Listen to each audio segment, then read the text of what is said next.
네, 네, 감사합니다. 이렇게 챙겨주신 분이 있어가지고 제가 또 안심하게 시작해요.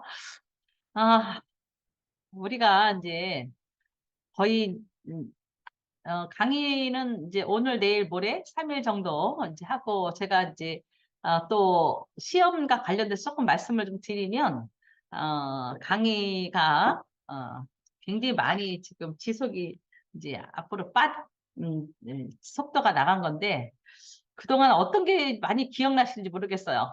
좀 그동안 거를 한번 리뷰를 해보면 나는 지금까지 한 것 중에서 이런 쪽이 조금 제가 이것보다는 이쪽에 더 좀 기억이 난다. 2급 했던 분들을 지금 짧게는 뭐 한 달 전에 이제 하신 분들, 그리고 조금 다른 분들 한 2달 전에 거의 다 많이들 잊어버렸어요. 근데 2급하고 1급이 내용이 약간 좀 심화적인 내용이고, 2급에 있는 내용들도 여러분들이 지금 다 알고 계셔야 돼요, 어느 정도. 네, 계속 연결해서 반복돼서 나오는 거거든요. 근데, 또 생소하죠. 다시 얘기 들어보면, 이 얘기 들을 때는 좀 들은 것 같은데, 더 생소한 부분이 되게 많습니다. 어, 그냥 한번, 자연스럽게 한번 이야기 한번 나누죠. 우리 혜승님, 정혜승님, 그동안 1급에서 와서 이제 한 것 중에서 좀, 어, 생각이 좀 나고, 나 요게 지금 기억이 좀 났다 하는 거 있으면 이야기 좀 해보세요. 제가 지금 운동 쪽에 있어가지고 소리가 안 어, 될 것 같아요. 그러네요. 진짜, 네. 외부인가 봐. 예, 예. 네, 예은님. 예은님 지금 혼자 계시고 계시는데, 네. 아, 저는 그 뭐지? 2급하고 넘어온 지가 얼마 안 돼. 바로 넘어와가지고 네, 들어보니까 상당히 심화되는 내용이어서 네, 자세하게 알 수 있어서 좋고요. 기억에 나는 건 이제 저희 검사했었잖아요. 네, 2급에서는 옴니핏 했었는데 네, 그거는 이제 그때도 되게 신기했거든요. 근데 예, 그거는 간단한 거고 이제 저희가 수업 시간에 많이 다뤘던 그 음, 레포트 그 몇 장 안 되는데 그 안에 다 그렇게 함축돼서 들어가 있다는 게 예, 신기하기도 하고 예, 이제 또 예. 하나하나 배웠으니까 좀 예. 대화거리가 생긴 것 같아요. 남편하고 대화할 때도 아 예. 그건 이래서 그래 하면서 아는 척했거든요. 네, 네. 그래서 네 거기가 기억에 많이 남았어요. 그 그래. 조그만데 다 들어있다는 게. 들어있는 거. 검사지한에 이론이 굉장히 많이 네. 들어가 있어요. 네. 좋은 말씀 하셨는데요. 제가 이제 우리 센터에 사람들이 이제 뭐 소개도 하시고 여러분들이 지인이 이제 오시고 그러는데, 어, 이분들이 오시기 전에 벌써 많은 그 설명을 하고 오시더라고요. 누구를 이렇게 소개했다 그러면 그분한테, 야, 내 판은 어떤 거고, 야, 니네 애가 이런 거 같고, 막 설명하고 오니까 제가, 이렇게 무슨 검사하기가 되게 편한 거예요. 이미 좀 알고 오시니까. 어제도 이제 다른 분, 우리 이번에 2급 하신 분 중에, 사촌을 뭐 동손에 데리고 왔더라고요. 그래서 자기 애도 해보니까 이러이러한 것들이 아주, 수면도 되게 좋고, 지금 사춘기 막 올라가는데, 지금 갈등을 많이 심했었는데, 훈련을 해보니까 이렇게 했다면서 자기 형님네 아이도 아마 지금 힘든가 봐요.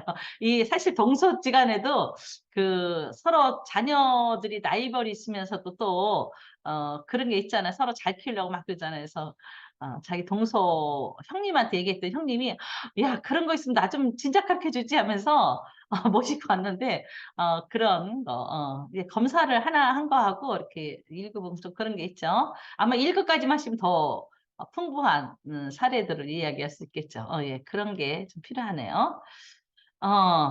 여기 정혜수님은 뇌파 검사로 행동 성향과 정서 성향을 알 수 있다는 것이 신기했고, 이제 그런 것들 한번 해보고 싶다는데, 사실은 이게, 여러분들이 저희가 이제, 거기까지 진도를 어쨌든 1급도 진도를 나가야 되는 것들이 있잖아요. 여기 안에 이제 교재에 담아놓은 거는 한 번씩 더씩 훑어봐야 돼서 그런데, 제가 지난번에도 말씀드리지만 네파로만 그냥 한 일주일 강의를 해요. 그건 선생님들 전문 상담 교사 선생님들. 그래가지고 이 하다 보면 우리가 이제 그 워크숍도 하면서 실제로 아이들 분석지를 이제 그동안 분석한 것들이 굉장히 사례들이 많잖아요. 그럼 그걸 가지고 선생님들이 실제 아이들이 요 아이들은 이런 행동을 하더라. 학교 내에서. 이런 것들을 서로 사례를 얘기를 해봐요. 그래서 이제 하다 보면 선생님들이, 이 네파는 요런 유형의 아이들이 주로 나오겠고, 요런 아이들 같은 경우는 네파를 찍어보면 되게 이렇게 나오겠다 예상을 하세요. 그런데 정말 이게 일치감이 많이 이렇게 오고 있고요. 그래서 선생님들이 이것만 그냥 그리고 토론하고 이 아이 그러면 이제 그 다음에 방법은 뭐냐? 이 아이를 어떻게 이렇게 정상적인 학교 생활을 잘 적응하게 살게 할 것인가가 이제 고민이잖아요. 그 부분에 굉장히 많은 시간을 할애해서 한 일주일 동안 집중적으로 저희가 강의를 해요. 근데 이게 이제 우리는 지금 거의 여러분들하고는 진단지에 대한 분석을 주로 많이 했잖아요. 근데 학교에서는 진단하는 거는 상담 선생님들은 웬만한 거 다 있어요. 도구들이. 근데 이제 이걸 어떻게 아이들하고 훈련을 할 것인가. 여기는 훈련을 하고 훈련만 하는 게 아니고요. 거기에 적절한 상담도 해야 되거든요. 우리가 이렇게 훈련한다는 건 일종의 이제 도구도 사용하지만 그 아이에 따라서 어떤 상담을 할 건지 제가 이제 1급 어머니들이니까 그런 말씀을 드리면 이제 예를 들자면 이런 거예요. 요번에 저도 아주 굉장히 많이 놀라운 것들이 이제 일을 이제 있어요. 뭐냐면 어, 이제 예를 들면 어,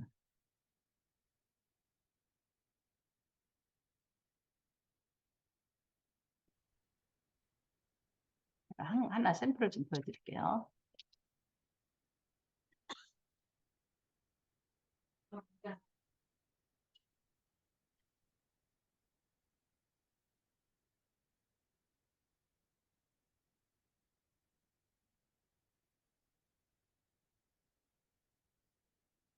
음,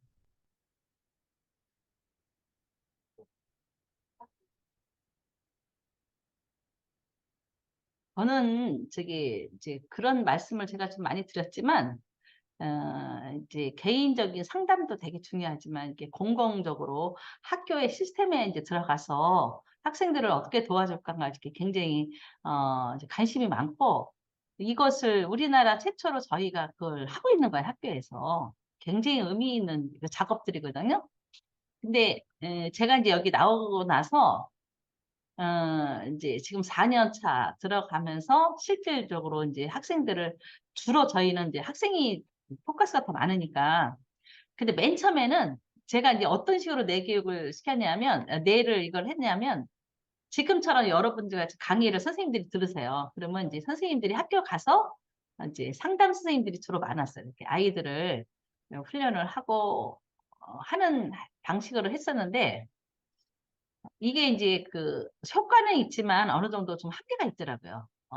그래서 요즘은 이제 이게 버전이 계속 올라가면서 어떤 식으로 하냐면 그 학교에 그 나가서 물론 이제 상담 선생님들도 다 배우지만 여기서 전문적으로 이제 공부하신 분들이 이제 국가 공인 트레이너도 따고 이런 분들이 이제 훈련을 또 저희 센터에서 받아서 이분들이 학교에 나가서 학생들을 그 훈련하는 걸 도와주는 거예요. 그래서 훈련이라는 건 내 훈련하는 걸 도와주는 거예요.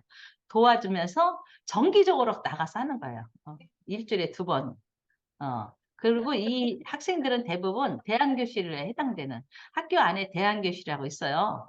좀 열악한 학교에는 아이들이 이제 교실에서 공부하기도 불편한 아이들 중에는 그 수업 시간에 일부 과목은 들어도 전혀 얘들한테는 그 시간이 더 고역인 아이들이 있거든요. 그런 아이들은 대안적인 프로그램을 통해서 아이들이 학교에 적응하도록 도와주는데 그 프로그램들을 예전에는 뭐 거기다 미술 치료도 하고 무슨 뭐 여러 가지 뭐 쿠킹 교실도 하고 막 이렇게 했는데 이렇게 그렇게 많이 효과가 없는 거예요. 계속. 그래서 이제 저희 그 뇌 관련된 것이 뇌 교육이 들어가면서 이 아이들이 일주일에 2번씩 이제 하는 학교들이 이제 많이 생겼어요. 근데 요번에 요게 이제 어떤 거냐면 이제 어느 학교예요. 어느 학교인데 예, 이제 하기 전에 이제 하기 전에 요거를 잠깐 제가 이 요거는 잠깐 제가 이름은 좀 가리고요. 이제 5월 23일 시작하기 전에 이제 사전 검사를 해요. 사전 검사를 했더니 이 친구가 육체적 긴장과 스트레스가 매우 높아. 그러니까 육체적 긴장과 스트레스 높은 거는 아예 그 위에 분홍색으로 다 차인 애들이에요. 이런 애들. 그리고 그 뇌파를 분석해 보니까 이건 제가 이제 우리 연구진하고 쭉 해서 분석을 하는 거예요. 그래서 이제 이 아이 상태는 두려움과 공포, 근심, 걱정이 오랫동안 지속된 상태고 뇌파가 가활성돼서 일상생활에 불안한 상태가 있다. 그리고 아마 그래서 깊은 수면을 잘 수 있도록 몸을 이완시키고 지속적인 훈련이 좀 필요하다. 또 이렇게 보니까 내면의 우울감이 살짝 엿보이고 일상에 필요한 뇌파 출현과 상황에 맞는 뇌파가 적절히 나오지 않은 상태에 있다. 그래서 학교에서는 게임 가몰입이 되고 있는지 이 원인이 내가 봤을 때는 게임 가몰입일 수 있으니 이쪽으로 한번 살펴봐줘라. 그리고 이 아이를 이렇게 집중적으로 분석해 보니까 내면 속에는 자뇌 기능이 굉장히 있다. 여기 자뇌 기능이 있다라는 거는 아이가 자뇌가 굉장히 기능적으로는 기초율동이 있다라는 의미예요. 그 기초율동이 있다라는 거는 이 안에 얘가 이거를 이제 인지 강도라든가 인지 속도 이런 것들을 할 수 있는 그 시냅스는 형성이 되는 아이죠. 되는 애인데 이게 있는데 이거를 이제 이해 쪽에서 온 애들은 되게 어려운 아니까 이 기능은 있으나 이런 기능을 잘 살리는 것들을 해줘라. 그러니까 예를 들자면 이런 거죠. 아이가 자뇌 기능이 좋으면 뭐 만들기를 좀 한다든가 아니면 수학과 관련된 이런 그 놀이를 좀 가르쳐 준다든가 아니면 뭘 조립하게 한다든가 뭐 이런 활동을 하면 이런 애들은 굉장히 그 기능이 살아나면서 자기가 어, 이쪽에 재주가 있는 거예요. 근데 얘는 항상 학교에서 말썽을 부리고 또 학교에서 좋지 않기는 행동을 하니까 선생님들이 얘는 뭐 공부 못하는 애네 뭐 이렇게 하지만 실제로 얘를 보면 이런 기능이 있다. 근데 왜 얘가 지금 이 기능이 이런 스트레스가 너무 힘드니까 안 일어난다 이러면서 저희가 이제 훈련할 모드를 이렇게 주는 거예요. 그래서 먼저 이제 여러분들도 아직 다 이걸 안 했어요. 훈련 모드가 이제 파워냅이라는 거를 먼저 이런 아이들은 무조건 쫙 저기 그 내려줘야 돼요. 이완을 시켜야 돼요. 잠을 재워야 돼요. 그래서 먼저 학교에서 있는 파워냅이라는 것을 통해서 주 3회를 아이를 이완시키는 훈련을 하고 이제 에너지도 없는 이런 아이들은 에너지도 없기 때문에 알파파 훈련을 일단은 요거 먼저 하는 거예요. 얘는 몸을 완전히 이완시키는 작업부터 시작해야 되니까 그리고 나서 한 달 뒤에는 각성 훈련을 해야 된다. 그래가지고 이제 이거를 저희가 훈련 모드로 할 수 있는 걸 다 코디네이터를 해줘요. 그러면 이제 우리가 내훈련 하시는 분들이 가서 이 프로그램을 얘랑 같이 진행해 주는 거야, 계속.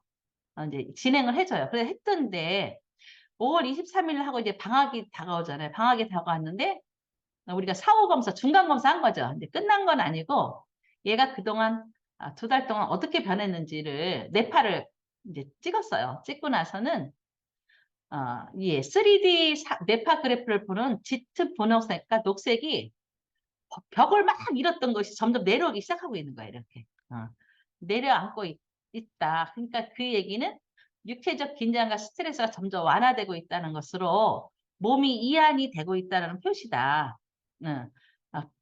그런데 아직 그리고 맨 처음에는 주파수가 1Hz가 얘가 100이었어요. 100으로 쫙 올라가 있었거든요. 그런데 지금 60까지 내려왔으니까 이게 더 내려가야 되는데 그 정상 분포는 25에서 40 정도다. 그러니까 앞으로 좀 더 내려야 된다. 그러나 아직도 이제 기초율동이 득세하지 못해서 기초율동이 득세한다는 거는 이게 이제 쭉 15 정도까지 이게 쫙 올라가 줘야 되는데 아직 득세하지 못해서 내면의 불편함이 아직도 있다. 속에 이제 아주 힘든 상황은 아직도 있으니까 꾸준히 훈련을 시켜라. 특히 정서 성향이 지금 매우 내향적으로 아직도 이렇게 나오니까 현재 안고 있는 우울감이 왜 왔는지는 이건 반드시 상담을 통해서 상담을 해야 된다. 제가 이제 왜냐면 이 아이가 6학년 애인데 6학년 남자아이거든요. 그런데 여러분들도 이렇게 매스컴 같은 데 보시지만 6학년, 5학년 아이들, 남자아이들도 우울감이 심한 아이들이 자기를 자해한다든가 여러 가지 그 우울감을 다른 신체적으로 표시하는 애들이 있거든요. 그런데 그걸 놓칠 수가 있어요. 근데 이거를 이 내면까지는 모르잖아요, 사람들이. 그래서 저희가 이제 이런 얘기를 해줘서 학교에 공조를 하죠. 그래서 상담 선생님한테 반드시 상담을 하게 하고, 그 다음에 상담 선생님이 못 하시잖아요. 그럼 우리 상담사가 해주는 거예요, 아이한테. 어떤 어려움이 겪고 있니? 그러니까 어느 날 훈련 끝나고 나서 한 20분 정도 아이랑 얘기를 나눠요. 그런데 저희가 이제 이게 이제 굉장히 많은 이제 이거는 이제 학생들을 선별을 해가지고 학교에서 이제 메파 이제 옴니피를 일단 찍고 나서 거기서 간신고리로 나온 아이들을 지금 여러분들 찍었던 거를 또 찍어가지고 분석을 하는데 약간 달라진 게 뭐였냐면 예전에는 어머니들이 이런 거 한다면 싫어요 그랬어요 많이. 그런데 요즘 어머니들이 많이 바뀌신 게 뭐냐면 아이들의 그런 어떤 문제가 있으면 부모도 감당이 안 되잖아요. 5, 6학년 되면 감당이 안 돼요. 힘들어요. 엄마. 근데 엄마는 힘든데 얘가 뭐가 어려움을 겪고 있긴 해. 그러니까 학교에서 이렇게 해준다 그러면 학교가 이제 안내장을 보내거나 그런 전화를 드리면 하겠다고 해가지고 그냥 방학 동안에 계속 하겠다는 아이들이 굉장히 많이 있어요. 그래서 중간중간 이렇게 점검을 해주는 거예요, 아이들을. 이게. 그리고 이 친구 같은 경우는 자네 사회주가 수학적 재능 만들기 조작하기 등 있는데 있을 때 보통 나타나니까 얘는 특기적성을 이용해서 이런 거를 연결해줘서 학교에서 이걸 도움을 줘라. 그러면 얘가 그렇게 자기가 재주가 있는 것이 좀 있으면 아이가 달라진다. 그 다음에 또 이 친구 같은 경우는 어떤 내용이냐면 보니까 관계 형성을 못하는 거예요. 그러니까 관계를 잘하고 싶은 욕구가 되게 많은 친구예요. 그런데 관계 형성을 못해. 그런 게 이제 뇌파를 보면 쭉 나타나거든요. 그러면 이 친구는 관계 형성을 왜 못하냐면 욕구는 있으나 못하는 거는 자기가 관계 형성에 대한 기술적인 그런 방법을 몰라서 많이 못해요. 그래서 제가 그걸 써준 거죠. 내면의 상태, 특히 친구 관계 등 외부 사람과 관계 형성이 받은 상처가 많이 있어서 못하고 이런 대화법이라든가 또 어떻게 표정을 졌는지 또 어떻게 사람의 공감하는지 잘 모르니까 이런 친구는 관계 형성 프로그램을 적용해서 어, 상담 선생님이 그런 그 관계 형성 관련된 프로그램들이 있어요. 그런 걸 아이하고 같이 나눠서 해보면 이 아이는 빨리 해보게 되는 거죠. 이런 식으로 해서 저희가 지금 이제 제가 예은님이 얘기하셔서 이 정혜숙님도 말씀하셨지만 실제로 이게 이제 분석이 이제 더 들어가요. 저희들이 더 들어가면 진로, 얘가 어떤 거를 잘하는지, 얘가 지금 마음은 어떤 건지. 그래서 이게 진로 적성 검사를 이걸 대신해서 분석하는 경우도 상당히 많이 있어요.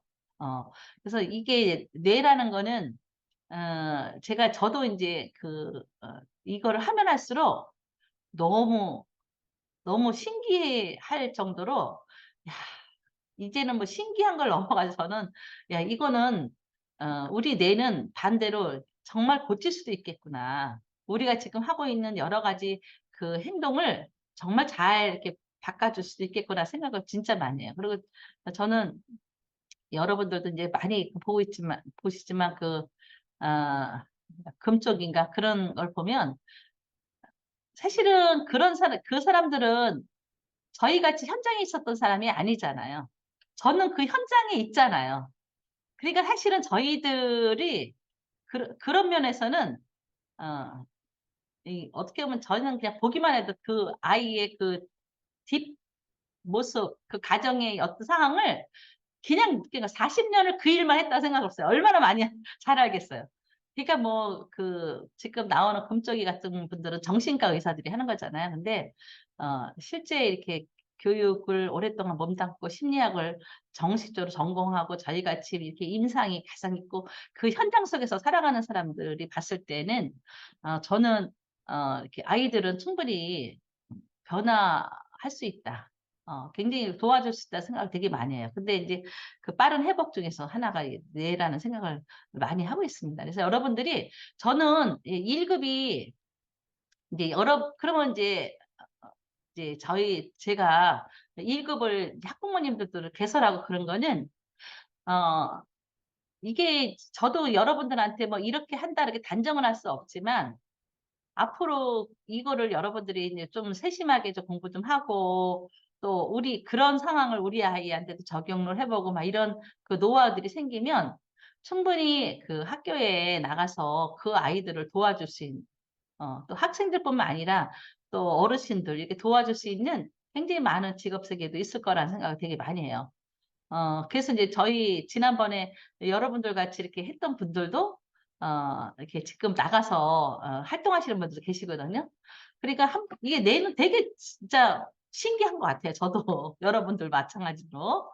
그래서 그 얘기가 정혜숙님하고 예은님 얘기하니까 저가 덧붙여서 얘기했습니다. 저 여기까지 얘기하고 현숙님, 그러면 윤현숙님은 이제 공부하면서 어떤 것들이 가장 기억에 네, 남았어요?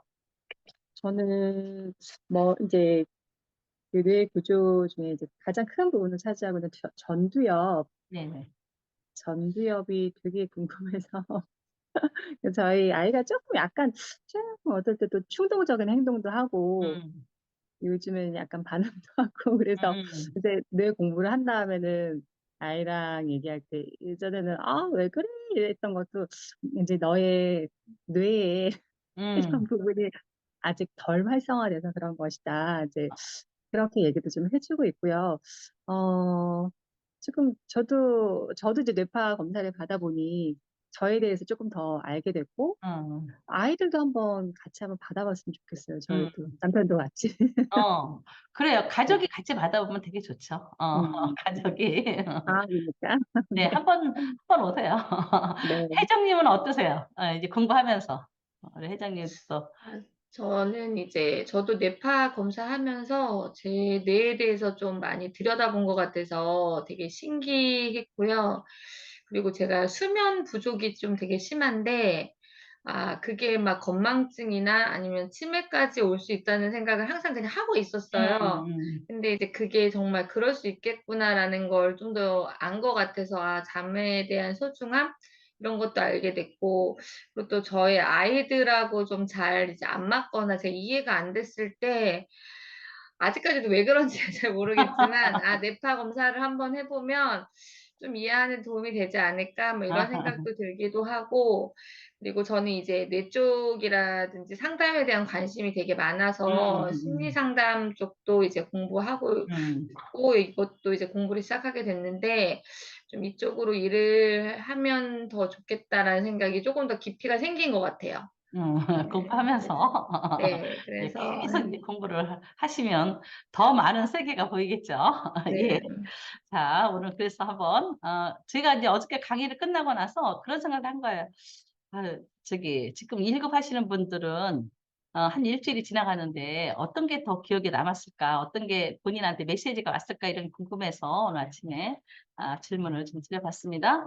자, 그래서 이제 제가, 이제 여러분들 슬라이드를 2급에 있던 그 슬라이드를 가져와요. 왜냐하면 여러분들이 지금 1급에서 2급에서 했던 것들이 같이 연결돼야지만 더 여러분들의 기억도 나고 더 확실해져서 슬라이드를 가져오니까 여러분들 지금 교재에 없더라도 1급, 2급의 슬라이드에서 있는 거라고 생각하시고 같이 이제 연결해서 찾아보세요. 지난번에 우리가 몸에 대한 이야기를 했을 때 우리 기관 중에 여러 가지 이제 기관 중에 우리가 신경계, 뇌와 척수 이런 것들은 우리 신경계라고 그랬어요. 근데 어저께 우리가 요 그림을 이제 안 하고 넘어갔죠. 그래서 이제 그거를 말씀드리려고 그래요. 우리가 이제 신경계인데 신경계는 다시 이제 신경계, 우리 뇌는 신경계인데 이걸 나누는데 중추신경하고 말초신경으로 나눠요. 우리 뇌는 이제 크게 중추, 가운데 있는 신경, 그 다음에 양쪽으로 뻗어 있는 그 신경을 나누는데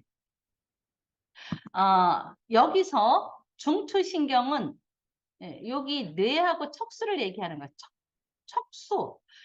이제 항상 제가 얘기했죠. 척추뼈가 아니라 척수라 그랬어요. 척추라는 뼈 사이에 있는 게 척수예요. 그래서 척수가 망가지면 다 망가지는 거예요. 척수. 그래서 우리가 디스크 뭐 3번이 눌려 있어요. 막 이게 다 척수가 눌려 있다라는 의미잖아요. 그래서 이제 그 얘기예요. 그래서 뇌하고 척수는 중추신경이고 그 다음에 이제 말초신경은 우리가 이제 여기 지금 뻗어 있는 이렇게 신경계. 그래서 우리가 말초신경이라고 있는데 여기서 이 그림을 한번 보면 이 그림이 어떤 거냐면 자 이제 우리가 이 중추신경은 이 척추를 중심으로 해서 이렇게 있잖아요. 그러면 그 옆에 퍼져 있는 건 다 말초신경이란 말이에요. 이렇게 쭉 말초신경인데 이 말초신경이 이 척추신경을 그냥 하나의 원으로 그려본 거예요. 그래서 여기가 지금 신경 척수가 들어가는 거고 요게 이제 겉표지잖아요. 이렇게 그러면 여기 안에 피부 우리가 이제 척수뼈라 하면 여기에서 우리 중추신경하고 말초신경이 어떤 식으로 가냐면 감각은 말초신경으로 들어오는 거예요. 감각 이제 우리가 촉각이라든가 뭐 이런 모든 감각은 여기 수용체를 통해서 감각 뉴런으로 해가지고 우리가 척수로 들어오면 이 척수에서 쭉 이어서 우리 신경을 타가지고 우리 뇌로 이제 가는 그 행위를 얘기하는 거예요. 그래서 감각신경은 상행, 아래에서 위로 올라가잖아요. 올라가고 그 다음에 체성이라는 거는 운동신경을 얘기해요. 몸체, 몸이 움직이는 거.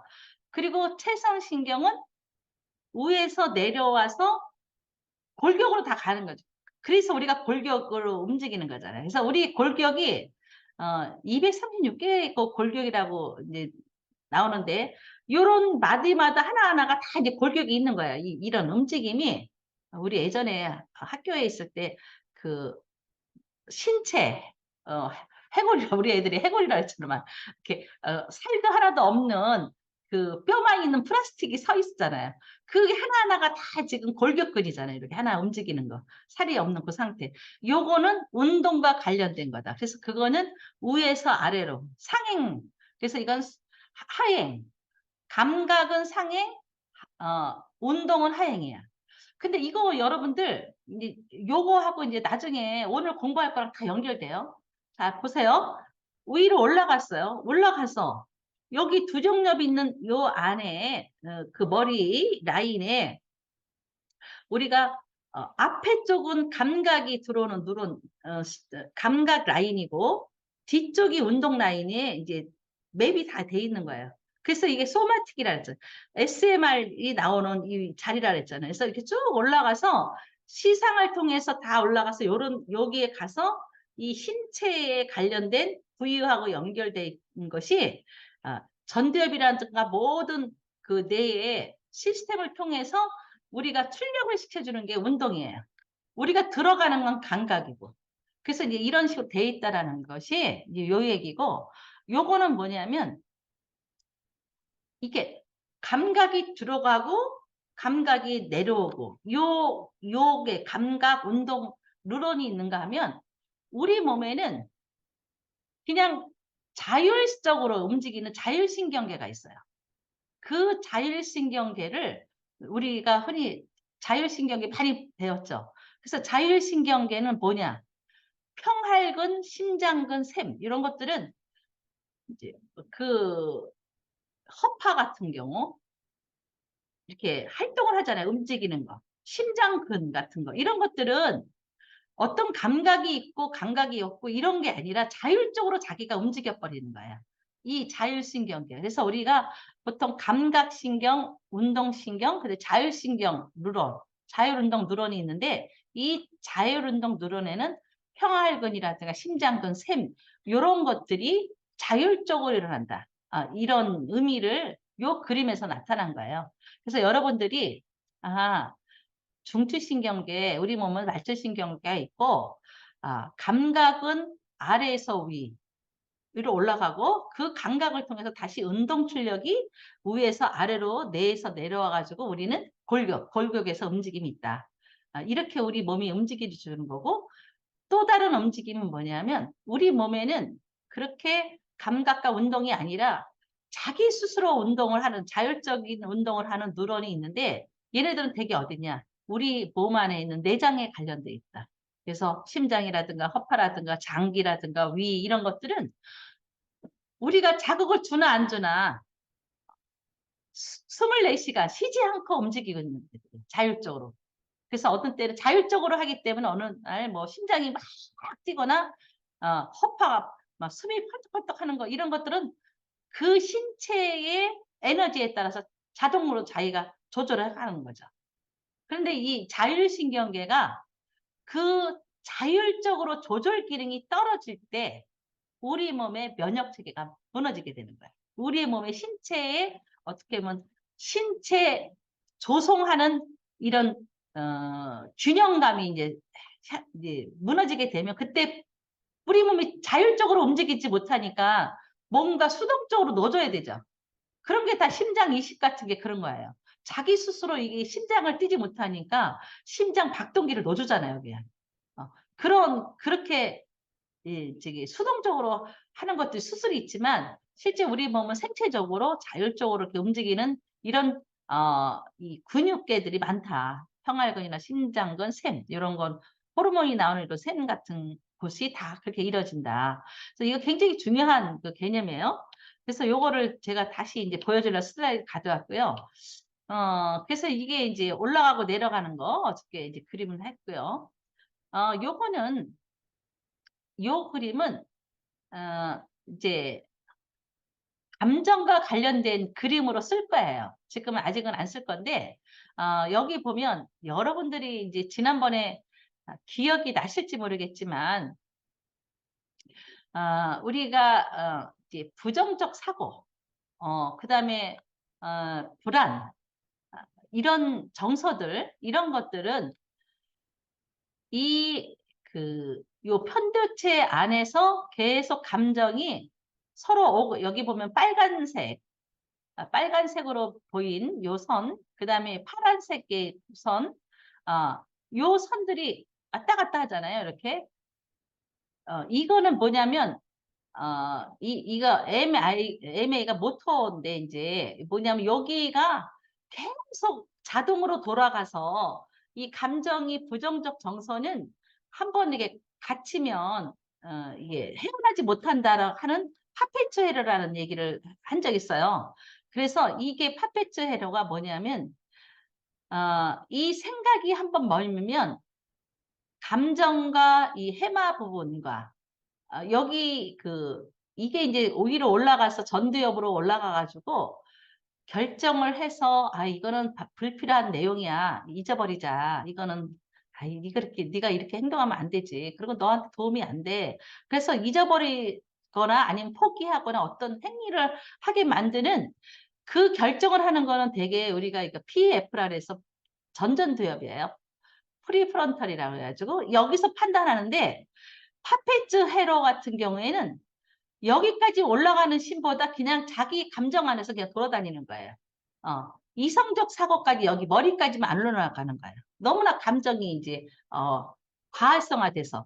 그래서 여기에서 머물러 있는 것들이 주로 우리 여러분들 그 뇌파를 찍었을 때 6Hz 또는 어른 같으면 7Hz 정도까지는 다 여기에 감정이 여기에 머물러서 지금 증폭이 되고 있는 거예요.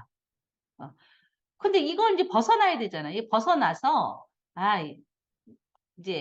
벗어나서 이걸 판단해가지고 새로운 활동으로 전환해야 되는데 이 전환을 하려면 얘가 더 힘이 세야 돼요.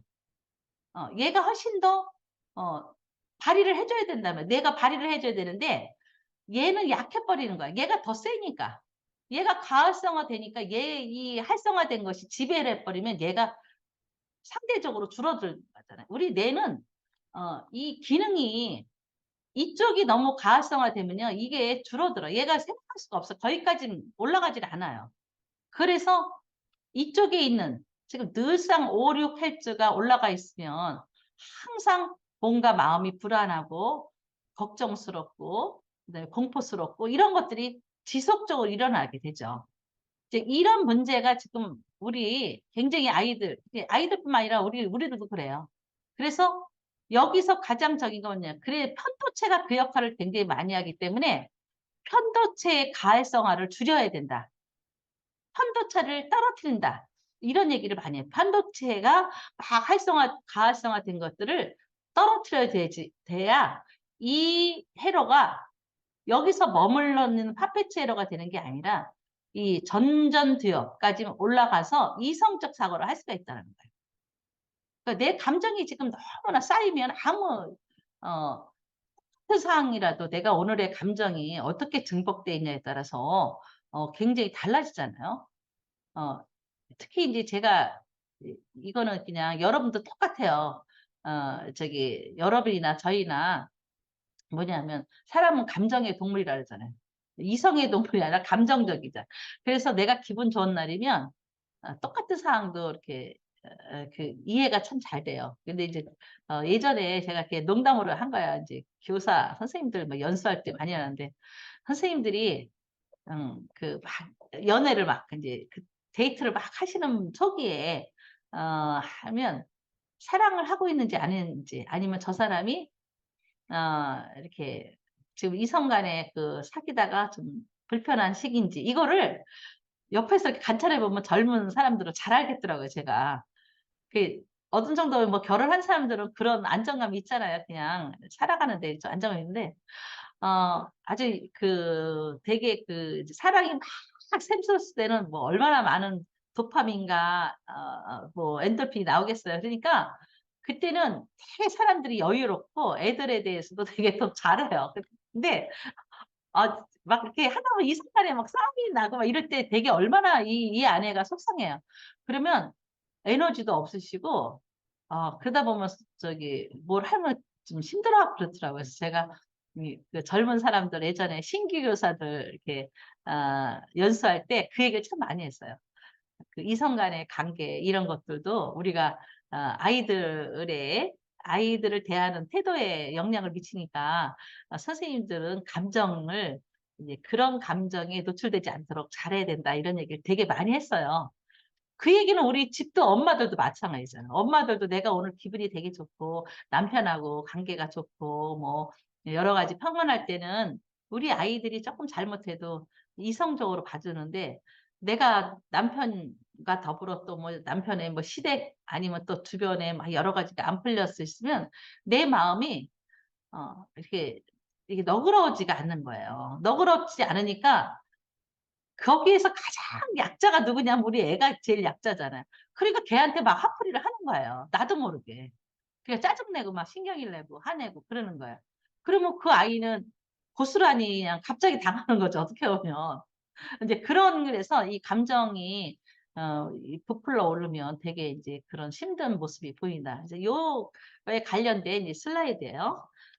그다음에 요거는 그냥 이제 그 우리가 지난번에 신경 가소성에 관련된 건데 이건 그냥 놔두고요. 요거 하나 보면 이거 이제 여러분들이 이제 제가 2급에서 손바닥에 내라고 얘기를 했어. 손바닥에 내. 손바닥에 내라 그래서 지난번에 여기 그림에도 나왔죠. 어딘가 있을 거예요.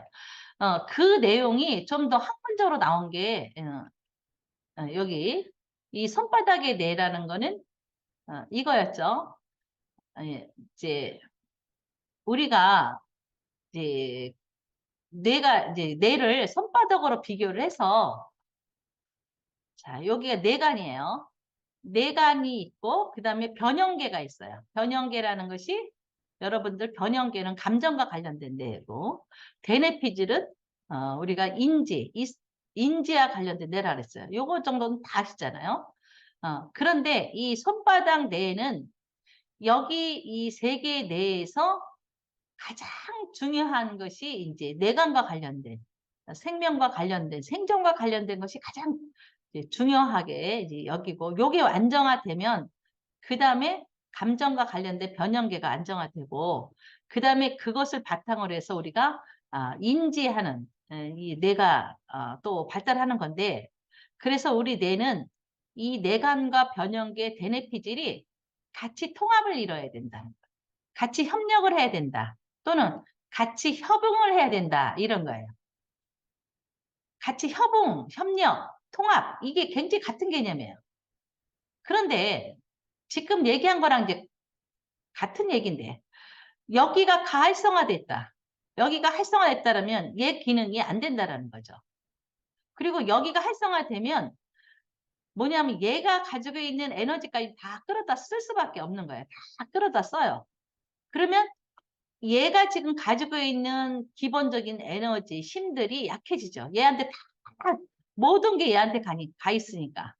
그러면 이성적인 생각도 판단력도 흐려지면서 몸도 약해진다는 거예요. 생존과 관련된. 그런데 이것이 오랫동안 이제 지속이 되면 이제 3F라고 해서 화이트, 프라이트, 프리즈 그래가지고 이게 뭐냐면 이제 사람은 이것을 우리가 접근해 볼까? 이제 접근이라는 거는 화이팅 해볼까? 우리가 그러잖아요. 애들 보고 화이팅 하잖아요. 오늘 가서도 열심히 화이팅. 오늘도 행복하게 화이팅 이런 소리야. 화이팅. 해서 이제 그 생활에 자기가 접근을 해서 그 생활에 적응하고 자기가 살아 있는 거죠. 근데 프라이팅은 그냥 해피하는 거야 이거는. 해피하는 거예요. 저기 그 아이들이 아 이게 있어요. 여러분들도 이제 학교 다닐 때 그랬죠. 이제 우리들도 그렇잖아. 내가 지금 엄마들 같은 경우에 내가 지금 뭐 해야 될 게 많아. 해야 될 일이 많아. 나 분명히 저거 해야 돼. 그런데 해야 되는 건 아는데 그 일은 내가 좋아하는 일은 아니야. 사실은 너무 싫어. 하기 싫은 일이야. 근데 해야 돼. 해야 되는 일이 있으면 이것을 이제 그럼 빨리 이걸 끝마치는 사람도 있는가 하면 이 어머니들도 이제 드라마에 빠지거나 뭐 빠지거나 아니면 이제 카페에 가서 친구랑 만나거나 만나고 있어. 만난다. 그러면 이건 그대로 있죠. 근데 이거를 하지 않았을 때 마음속이 찝찝해. 마음속에는 저걸 하긴 해야 되는데 그 찝찝하단 말이에요. 그러면 이 엄마라는 우리는 이것을 사실은 회피하고 있는 거예요. 하긴 해야 되지만 내가 지금 좋아하지가 않아. 회피하고 있는 거예요. 그럼 우리 아이들을 입장에서 봤을 때 우리 아이가 지금 이제 공부를 해야 돼. 시험이 또 있고 뭐 학습 과제도 있어. 근데 그 과제를 남겨놓고 이 아이가 게임을 한다. 그러면 이 게임을 하면 이제 부모님들 그러죠. 너는 지금 공부 숙제도 안 해놓고 게임을 해? 근데 얘가 그러면 공부를 해야 된다는 걸 모르나? 얘도 또 알고 있어요. 알고 있는데 이 일이 얘한테는 굉장히 항상 뭔가 하기 싫은 일이야. 그런 일로 이제 그동안 환경에 의해서 그게 만들어졌다 그러면 얘는 게임을 통해서 회피하는 거야. 그 상황을. 회피하면서 그냥 편하는 게 아니라 그 안에 죄의식도 있고 자기에 대해서 못난 자존감도 떨어지고 막 이래요. 게임했다고 애가 즐거워하냐? 아이가 게임을 해서 즐거운 거는 어떤 거냐? 내가 즐겁게 게임을 해야 되는 때는 게임이 즐거운 거야. 내가 어떤 일을 다 해놓고 그것이 이제 쉬는 시간이라서 할 때는 아이가 그 게임이 되게 재미있지만 이 아이의 게임은 해피의 수단인 거야. 내가 이거를 감당하기가 어려운 거야. 자기 나름대로. 누적된 어떤 스트레스에서. 그래서 우리가 접근을 할 수 있고 해피를 할 수 있는. 근데 그런 과정이 너무 지속돼가지고 해피 과정이 되면 나중에는 그리고 공격은 계속 스트레스 받는다. 그러면 이제 무기력 그냥 하든지 말든지 나도 뭐다 될 대로 돼. 내 인생 그냥 팽개치는 거죠. 그게 프리즈예요. 이렇게 간다라는 거예요. 그래서 이런 것들이 가지 않았던 거라 우리가 다 이제 그 마음을 그러면 아이한테 그러겠죠. 너가 이제 진짜 진심으로 아이를 위로를 해주는 거야. 사실은 아이들한테도. 네가 만약에 이제 성적이 안 나왔다. 뭐 아니면 아이가 지금 공부를 못하고 있고 다른 일을 하고 있다 그러면 아니야, 너도 저기 공부를 지금 숙제를 해야 되는데 그 숙제를 안 해서 네 마음도 편치는 않겠네. 어, 이 엄마가 그거 왜 하냐? 이렇게 소리 지르지 말고 야, 너도 지금 숙제는 하긴 해야 되는데 그 숙제 할 수 있는 그 마음은 생기지 않고 자꾸만 그 일은 하기 싫고 그런데 너는 다른 일 하고 있으니까 그 네 마음도 편치는 않겠다 야 어떡하냐 뭐 이렇게 해서 엄마가 도와줄 건 없나 이렇게 해서 하면 아이가 그때 엄마의 반응에 따라서 아이들이 좀 달라져서 얘기를 할 수가 있는 거예요. 그래서 이게 되게 이제 말을 이 아이들을 그냥 자세히 보면 이 회피하고 있는 거다. 이 회피. 어. 그래서 이게 이제 이렇게 세 개가 통합이 되는데 그 뒤에 있는 아까 그 그림하고 연결해서 왜 다시 이제 그 뒤로 가겠습니다. 뒤에 나왔던 그림은 이거는 이 폭 맥이라는 사람이 원래는 이제 그 우리가 삼위일체라는 건 내가 삼층구조라는 말을 한 사람이 이 폭 맥린이라는 사람이에요. 근데 지금은 이 삼위일체 이론을 그렇게 이제 내 과학에서는 지지하지 않아요. 그냥 이거는 내 교육을 위해서 좀 편안하게 우리가 이렇게 구분을 진 거지 실제로 뇌는 이렇게 딱딱 구분을 지진 않아요. 그런데 이제 이 폭 맥리의 삼위일체 이론에 보면 사람이 위협이나 공포 상황에서는 생존 지향으로 전환하기 때문에 생존 지향이 어떤 거예요? 아까 같이 맨 밑에 뇌간으로 뇌간으로 전환한다는 거죠.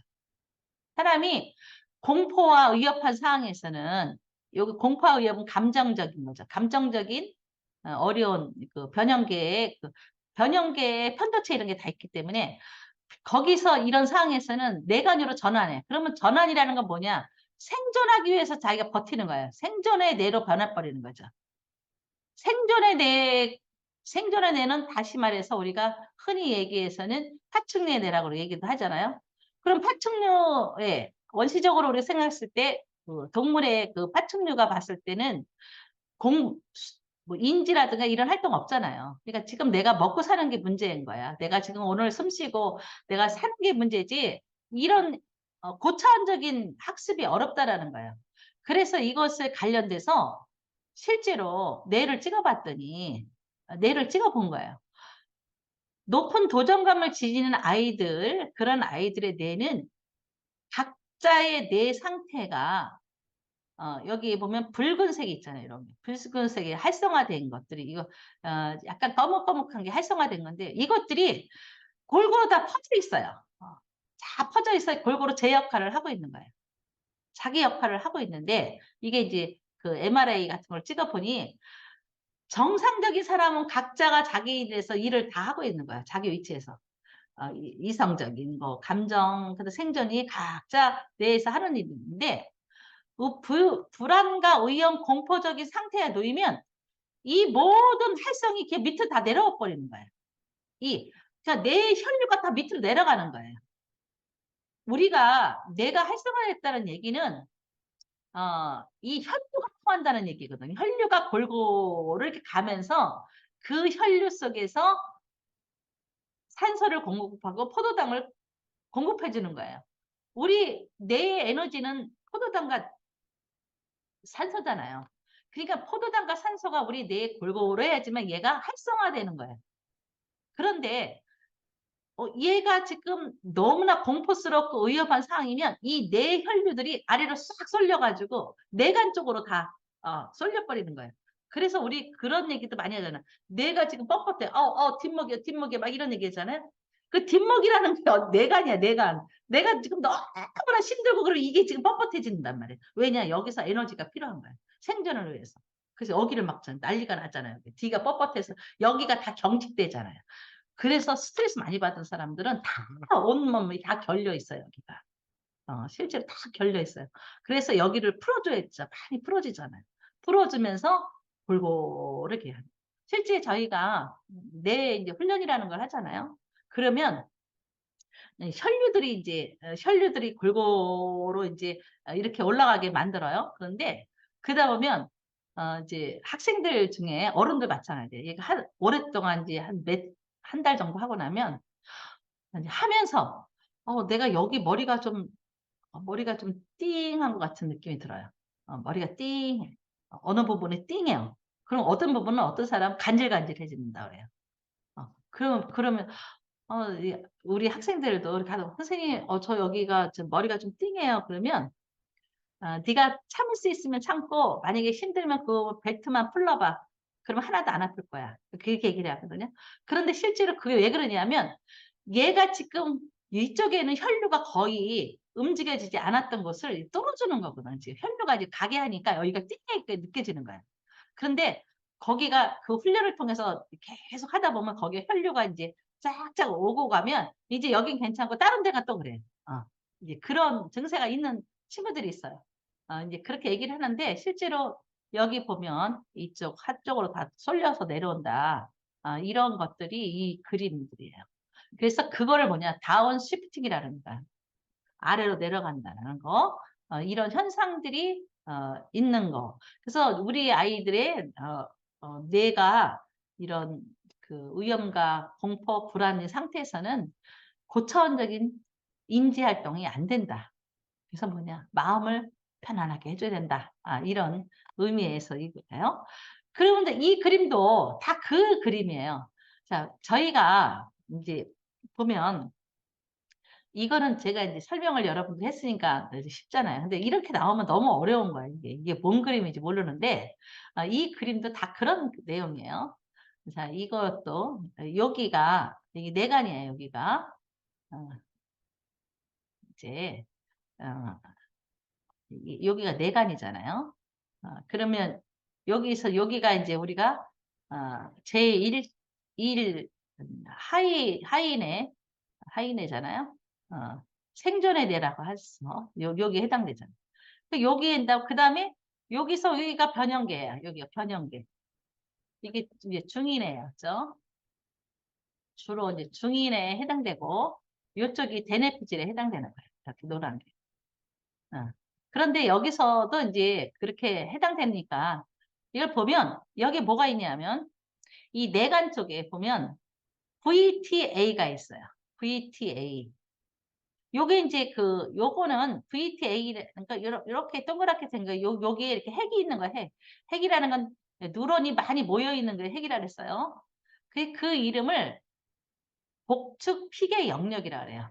복축피계 영역. 여러분들이 어디서 들었어요? 1급에서, 2급에서 들었어요.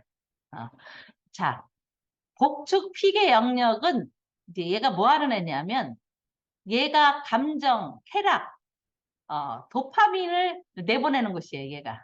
도파민을 생성시키는 곳이 VTA 영역이에요, 이쪽에. 여기 이제 쾌락의 중추라 그래요. 중독이라든가 해피, 공포 조건화, 공포스러운 것들을 이제 아는 쾌락의 이제 그 중추예요. 그러면 얘가, 이 VTA가 편도체랑도 연결돼 있고, 편도체랑도 연결돼 있죠. 이렇게 화살표 돼 있잖아요.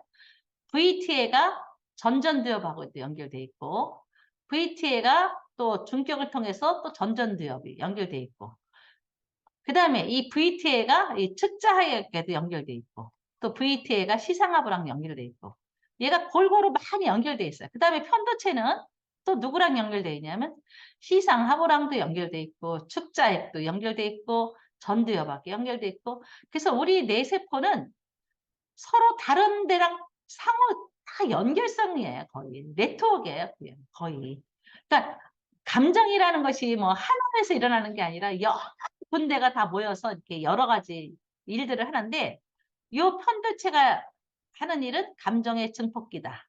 이걸 했어요. 감정의 증폭기라 한 거고 그 다음에 VTA라는 곳에서 측자핵으로 가는 그 라인에는 뭐냐면 여기가 도파민을 생성시키라고 이제 명령을 내리면 측자핵하고 얘랑 둘이서 여기서 도파민이 나오는 경로들이에요. 이 측자핵이. 그래서 전두엽까지 가서 이제 우리가 이제 측자핵에서 나오죠. 근데 요거가 여러분들이 이제 다시 보면 1급 때, 2급 때 이런 슬라이드가 있었어요. 이 슬라이드가 있었어요. 2급 때. 도파민 신경 회로라고. 그래서 제가 그때 무슨 얘기를 했냐면, VTA가 있어, 알아두시라고, 그냥 알기만 하시라 그랬어요. VTA 아까 봤죠? VTA가 요거 얘기하는 거예요. 얘가, 도파민을 이제 분출하는 애인데, 얘가 지금 쫙 가서 이렇게 가잖아요. 이렇게 쭉 가서, 요쪽은 다 이제 그 전두엽 쪽으로 가는 거예요. 이제 가다 보니까 어디를 건너? 측자핵을 건너는 거예요. 여기 측자핵이 여기 있었지, 아까도. 측자핵을 건너서 전두엽으로 가고, 그 다음에 얘가 또 건너서 해마한테도 가고, 편도체에도 가고, 이게 도파민들이. 그러니까 도파민은, 이렇게 중독도 있지만, 우리를 동기 유발을 하고 우리가 어떤 일에 새로운 일에 도전하고 하는 그렇게 할 수 있는 에너지를 주는 게 이 도파민이란 말이에요. 그러니까 우리는 도파민에 의해서 이렇게 활동을 하고 여러분들도 이렇게 공부를 하고 이런 거 다 도파민이에요. 그러니까 얘가 항상 이렇게 전두엽이라든가 해마, 편도체 이런 데다 다 이렇게 뿌려줘요. 그래서 우리가 공부하고 나면 기분도 좋고 그런 거잖아요. 이렇게 가는데 그런데 이제 사춘기 때 아이들은 이 VTA 요 활성이 일반 사람들보다 훨씬 더 과활성화되어 있다라는 거죠. 이게. 그렇기 때문에 얘네들은 요 도파민이 나오는 기분 좋은 것들의 그 짜릿함이 우리는 그냥 이거를 동기유발을 하고 뭔가 내가 어떤 생활을 하는데 사용하고 의욕을 갖는데 하지만 요 의욕이 더 높으면 가욕이 되고 가욕이 더 높으면 욕구적인 어떤 행위를 하잖아요. 근데 거기에 한번 맞들리면 이걸 감당이 안 되는 거야, 이게. 그래서 요게 VTA가 중독과 관련된 라인들이에요, 여기. 중독. 중독이 되는 순간. 그러니까 중독이라는 건 하루 종일 되는 게 아니라 누적적인 습관이 모여지면 중독이 됐잖아요. 근데 우리는 그럴 정도는 안 되잖아요. 우리는 왜 안 나냐? 우리 어머니들이나 다 왜 어르신들은 이 전두엽에서 어느 정도 되면, 이거 내가 이러다 중독되지. 내가 중독되면 내 인생이 망가지지. 내가 지금 처자식도 다 있는데 이거 중독돼가지고 큰일 나지. 이런 이성적 판단을 하고 미래를 예측해서 내가 판단을 하는 거야. 나 이렇게 하면 안 되겠다는 게 다 떠오르잖아요. 이렇게 쫙. 그리고 절제하잖아요. 술도 더 먹으면 안 된다. 또 아니면, 내가 이거 술 먹고 이렇게 하다가, 응? 저기 음주라도 걸리면 안 돼. 이런 것들을 다 우리가 조정하잖아요. 일생은 다 조절인 것 같아요. 내가 돈을 더 쓰려다가도 내가 쇼핑 더 하고 싶어서 참는 거잖아. 왜? 이게 쓰면 좋잖아요. 사면 얼마나 좋아. 그러나 내가 뒤에 올 불행한 그 일들 때문에 내가 안 하잖아요. 그거에 다 누가 해주냐? 전두엽이 다 해주는데 얘네들 여기 활성화가 안 돼 있는 거예요. 그러니까 뭐야?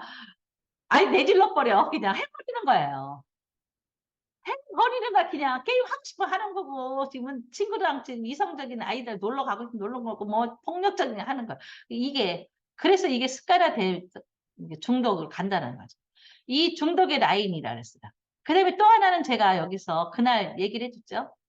얘네들은 그래도 이 전두엽으로 이렇게 넘어가요. 전두엽을 내려가고 이렇게 해마 이쪽으로 가잖아요. 이건 축두엽 전두엽으로 가는데 여기에서 흑색질이라는 거, 흑색질이라는 애가 이제 배쪽 피계 영역의 바로 위에 있는 애인데, 얘는, 이제, 얘도 이제 하나의 네트워크 있는 거, 라인이 있어, 쭉 있는데, 얘 라인은 어디로 가냐면, 시상을 통해서 선조체라는 가는 거야, 선조체.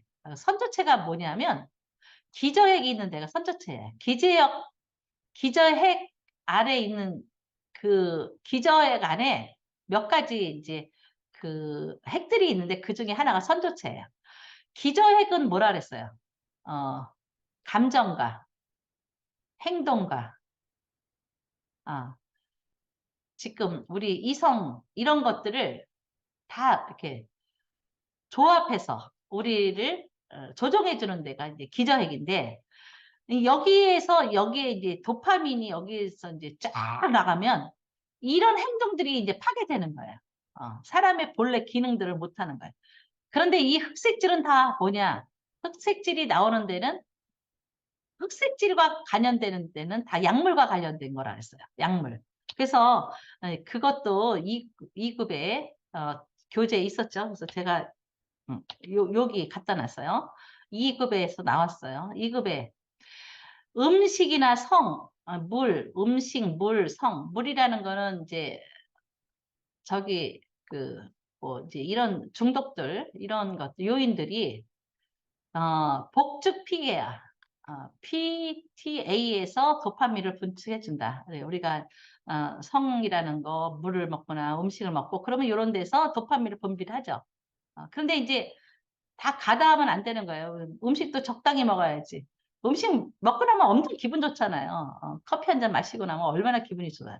그 정도만 느끼면 되는데 그걸 강하게 느끼는 거야. 그러면 이건 중독이 되는 거잖아요. 커피 중독, 다 중독 있죠. 자, 그 다음에 이제 얘도 에탄올.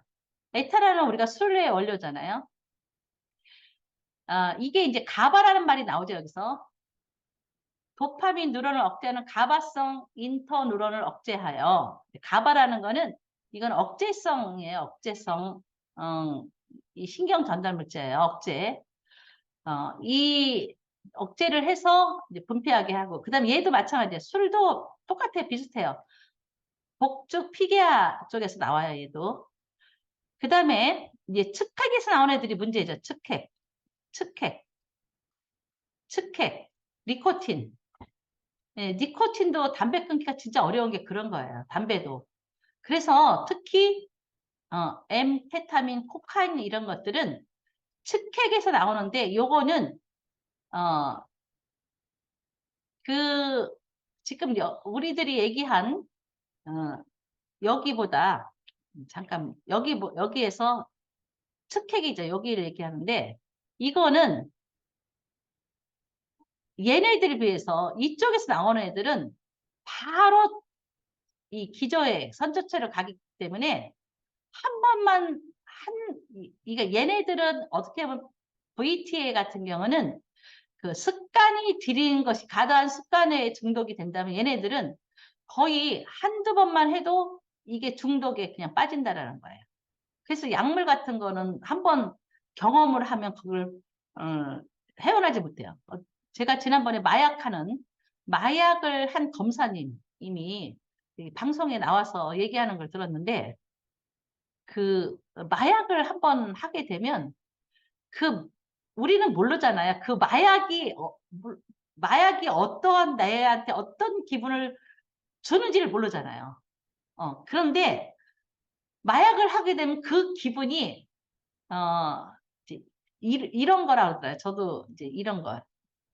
우리가 이렇게 각성이 잘 된 상태, 각성이 잘 돼서 뭔가 뭐를 딱 하고 나면 이 세상의 모든 것들이 각성이 잘 되면 이제 뭐 받아들이는 것도 잘 되고 뭔가 사물도 더 세심하게 보고 막 이런 각성이 잘 된 그 상태, 고도한 각성 상태가 유지되는 게 그 마약이 그렇다는 거예요. 저는 이제 해보질 않았기 때문에 그게 어떤 개념인지 잘 모르지만 그래서 그러니까 마약을 딱 하면 자기가 지금 하고 있는 능력에 굉장히 많은 능력을 발휘할 수 있는 거예요. 지금 하고 있는 일에. 그러니까 기분이 굉장히 좋아지고 그 주부가 마약을 한 얘기가 나왔는데 깜짝 놀랐어요. 이제 평소에 되게 게으른 사람이에요. 근데 그 마약을 딱 하면 살림살이를 그렇게 잘한다는 거예요. 살림을 그냥 밀렸던 살림을 다 하고 막 청소도 잘하고 막 이러는 거예요. 그런데 거기까지는 괜찮은 거지. 그런데 그거를 안 하는 그 순간에는 그 종전에 하던 일보다 훨씬 더 땅떨어지 떨어지는 거예요. 그러니까 그 초각성 상태가 일어나서 자기가 가지고 있는 그 에너지에 평소의 에너지보다 훨씬 더 많은 각성의 상태에서 모든 일에 뭘 처리하는 데서 대단한 그 능력을 발휘하는 거야, 그 순간에. 근데 그게 지속되지 않는 거죠. 그래서 한번 그 맛을 들리면 그것 때문에 하는 거예요. 그래서 저는 아니 웬 주부가 살림살이 잘하려고 저거를 맞나. 근데 이제 그게 병이죠. 그래서 일단 한 번 맞으면 이제 경험을 하면 안 되는 그런 엄청난 그런 일들이 벌어진다는 거죠. 그래서 이제 여기가 그 얘기인가 여기는 이제 보상의 도파민들이 이제 VTL에서 전두엽으로 가는 게 있고 바로 이제 여기는 거기 안 나왔네. 흑질에서 여기 선조처럼 가는 것이 있다라는 것들을 나오는 그 화면들이에요. 그래서 전두엽이 편도체랑 보상활동에 관여한다. 이런 내용의 겁니다. 자, 그래서 그러면 잠깐 쉬었다가 우리 또 그다음 시간 이어가겠습니다.